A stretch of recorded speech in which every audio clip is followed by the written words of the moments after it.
La deuxième étape consiste à disposer les vues.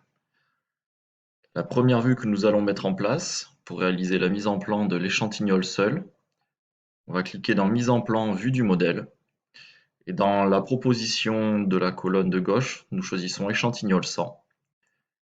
Suivant. La première vue que nous allons placer de cette pièce sera la vue de face. Je la dispose dans cette zone-là du document. Je valide. Et quand je sélectionne cette vue, nous allons la modifier à l'échelle 1. Donc ici dans la colonne, utiliser une échelle personnalisée et nous choisissons 1,1. Je valide. Ensuite, nous allons placer une vue de gauche en coupe. Donc nous allons dans Mise en plan, cette fois-ci une vue en coupe.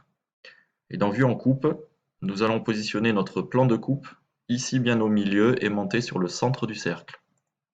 Nous cliquons, on valide. Le sens des flèches n'est pas le bon.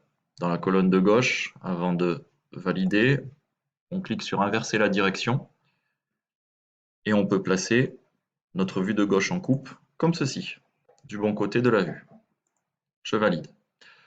Nous allons ensuite rajouter une vue en perspective. Pour cela, mise en plan, vue du modèle. C'est une vue en perspective de l'échantillon 100. Suivant.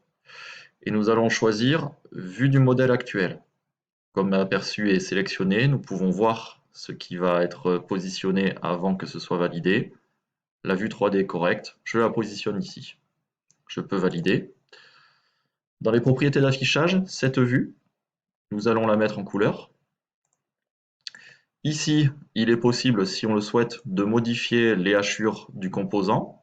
Ici, les hachures sont en acier, donc la catégorie de matériaux est la bonne.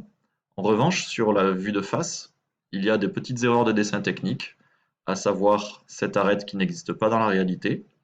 On clique dessus et on peut faire cacher l'arête. Il s'agit de la zone de pliage. Cette arête n'existe pas non plus, et celle-ci non plus. Voici le résultat attendu à cette étape.